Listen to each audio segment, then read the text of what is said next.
అందరికీ నమస్కారం. కార్తీక పురాణ కథలోంచి ఈరోజు 23వ అధ్యాయం చెప్పుకుందాం. శ్రీరంగ క్షేత్రమున పురంజయుడు ముక్తినందుట. అగస్త్యుడు మరలా అత్రిమాషిని గాంచి, ఓ మునుపుంగవ, విజయమందిన పురంజయుడు ఏమి చేసినను వివరింపమని అడుగగా అత్రిమహాముని ఇట్లు చెప్పిరి. కుంభసంభవ, పురంజయుడు కార్తీక వ్రతాచరణ ప్రభావమున అసమాన బలోపేతరే అగ్నిశేషము శత్రుశేషము ఉండకూడదని తెలిసి తన శత్రురాజులందరినీ ఓడించి నిరాటకముగా తన రాజ్యమును ఏలుచుండెను. తన యొక్క విష్ణుభక్తి ప్రభావం వలన గొప్ప పరాక్రమవంతుడు, పవిత్రుడు, సఖ్య దీక్షాత్పరుడు, నిత్యాన్నదాత, భక్తి ప్రియావాది, తేజోవంతుడు, వేదాంగవేత్త అయి ఉండెను. మరియు అనేక శత్రువులను జయించి దశ దిశల తన అఖండ కీర్తిని ప్రసరింపజేసెను. శత్రువులకు సింహస్వప్నమై విష్ణు సేవాధరుండరుడై కార్తీక వ్రత ప్రభావన కోటికి పడగెత్తి హర్షట్కర్గములను కూడా జయించిన వాడై ఉండెను. ఇన్ని ఏళ్ళ అతడిప్పుడు విష్ణు భక్తాగ్రేసరుడు, సదాసార సత్పురుషులలో ఉత్తముడై రాణించుచుండెను. అయినను తనకు తృప్తి లేదు. ఏ దేశమున, ఏ కాలమున, ఏ క్షేత్రమున, ఏ విధముగా శ్రీహరిని పూజించిన కృతార్థుడగును అగుదనా అని విచారించుండగా ఒకనొక నాడు ఆకాశవాణి, పురంజయ, కావేరీ తీరమున శ్రీరంగ క్షేత్రమున్నది. దానిని రెండవ వైకుంఠమని పిలిచెదరు. నీవచరికి ఏగి శ్రీరంగనాథ స్వామిని అర్చింపు. నీవే సంసార సాగరమును దాటి మోక్షప్రాప్తి నొందుదువు అని పలికెను ఆకాశవాణి. అంతట పురంజయుడు ఆ ఆకాశవాణి వ్యాఖ్యములు విని రాజ్యభారమును మంత్రులకు అప్పగించి సపరవారముగా బయలుదేరి మార్గమధ్యమునున్న పుణ్యక్షేత్రములను దర్శించుచు ఆయా దేవతలను సేవించుచు పుణ్యనదిలో స్నానము చేయుచు శ్రీరంగమును చేరుకునేను.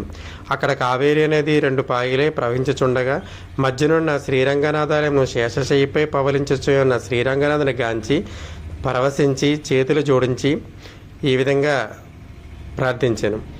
దామోదర, గోవింద, గోపాల, హరే కృష్ణ, వాసుదేవ, అనంత, అచ్యుత, ముకుంద, పురాణ పురుష, వృషీక్రేశ, ద్రౌపదీమాన సంరక్షక, దీనజన భక్తపోష, ప్రహ్లాద వరద, గరుడాధ్వజ, కరివరద, పాహిమాం పాహిమాం, రక్షమాం రక్షమాం, దాసోహం పరమాత్మ దాసోహం అని స్తోత్రము పఠించి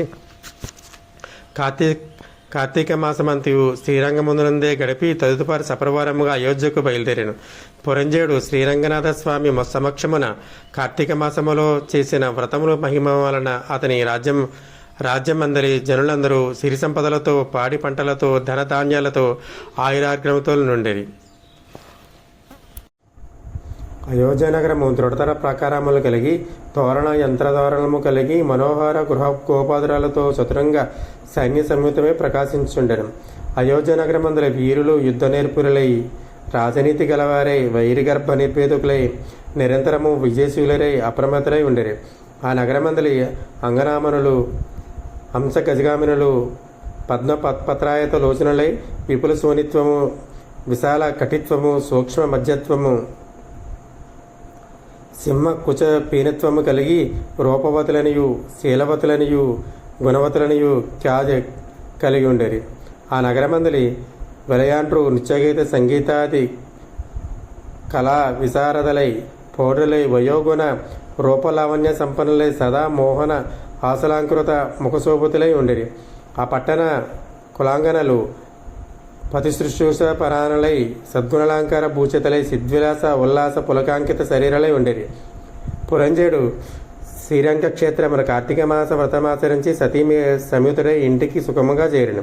పురంజయును రాక విని పౌరజనాదులు మాంగళ్య వాద్య తోర్పధనులతో ఎదురేగి నగర ప్రదక్షిణ చేసి నిజాంతరపున ప్రవేశపెట్టిరి. అతడు ధర్మాభివిలాషయై, దైవభక్తి పరాయణుడై రాజ్యపాలన మనర్చుచు కొంతకాలము గడిపి వృద్ధాప్యం వచ్చుడనే ఐహిక వాంఛలను వదులుకొని తన కుమారునికి రాజ్యము అప్పగించి పట్టాభిషిక్తును చేసి తాను వానప్రస్థామమును స్వీకరించి అరణ్యమునికి ఎగిను.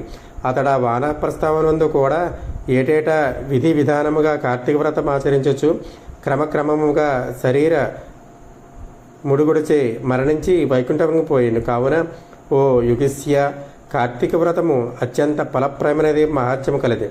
దానిని ప్రతివారును ఆచరించవలను. కనుక ఈ కథ చదివి విన్నప్పుడు వినువారికి కూడా వైకుంఠ ప్రాప్తి కలుగుతుంది.